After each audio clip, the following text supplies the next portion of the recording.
Hi అండి. అందరికీ నమస్కారం. Welcome to my channel. ఈ వీడియోలో ప్రభుత్వ ఉద్యోగులకు మరియు పెన్షనర్లకు ఒక డీఏ చెల్లింపుకు ఆమోదం, డీఏ, డీఆర్ అటు 3% పెంపు అని అప్డేట్ అవ్వడం జరిగింది.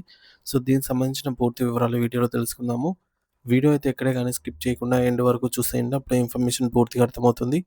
అలాగే వీడియో చూస్తున్న ప్రతి ఒక్కరు వీడియోకి లైక్ చేయండి ఫ్రెండ్స్. ఈ వీడియోని తోటి ఉద్యోగ, పెన్షనర్ మిత్రులతో అయితే షేర్ చేయండి. కొత్తగా మన ఛానల్ చూస్తున్నవారు ఇంకెవరైనా సబ్స్క్రైబ్ చేసుకున్నట్లయితే వెంటనే మన ఛానల్‌ని సబ్స్క్రైబ్ చేసుకోండి.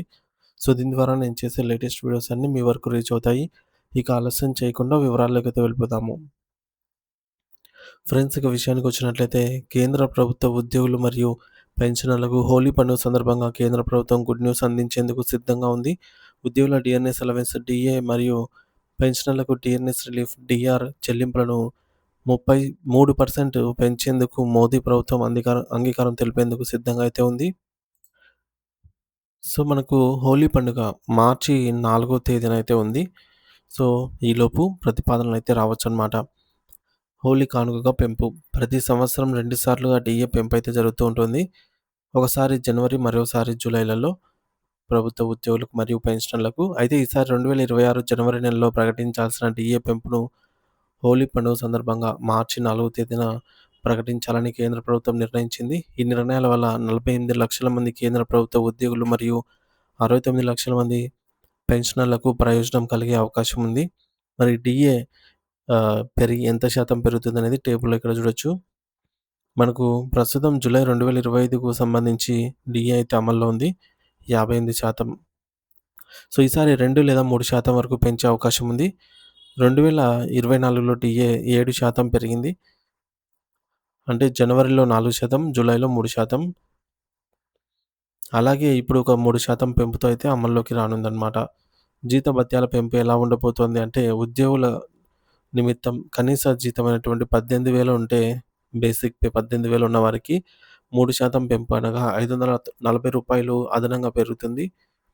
ఇక గరిష్టంగా 2,50,000 జీతం పొందే ఉద్యోగులకైతే రూ. 7,500 అదనంగా అయితే చెల్లించబడుతుంది. అలాగే పెన్షనర్లకు కూడా ఈ డీఏ పెంపు ద్వారా ప్రయోజనం అయితే పొందనున్నారు.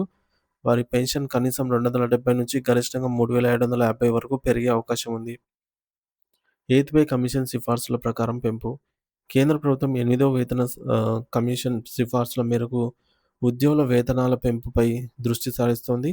ముఖ్యంగా అఖిల భారత వినియోగదారుల ధరల సూచి ఆధారంగా డీఏ పెంపు నిర్ణయించబడుతుంది. ప్రస్తుతం ద్రవ్యోల్బణం పెరుగుతున్న నేపథ్యంలో డీఏ పెంపుతో కేంద్ర ప్రభుత్వ ఉద్యోగులకు మరియు పెన్షనర్లకు కొంత ఊరట లభించనుంది. సో, ముఖ్య అంశాలు డీఏ పెంపు అనేది 3% వరకు గరిష్టంగా ఉండొచ్చు, లేదా 2% అయినా ఉండవచ్చు. సో, అమలు అనేది జనవరి 2026 నుంచి అప్లికబుల్ అయితుంది. Effective from. ఇక ప్రయోజనం పొందేవారు 48 లక్షల మంది కేంద్ర ప్రభుత్వ ఉద్యోగులు, 69 లక్షల మంది కేంద్ర ప్రభుత్వ పెన్షనర్లు. జీతం పెంపు. సో, కనీసం రూ. 540 నుంచి గరిష్టంగా 7,500 వరకు పెంపుదల ఉండనుంది. వారి బేసిక్ పేని బట్టి. ఇక పెన్షన్ పెంపు కూడా 2,270 నుంచి గరిష్టంగా 3,750 వరకు పెరుగుదల ఉండే అవకాశం ఉంది.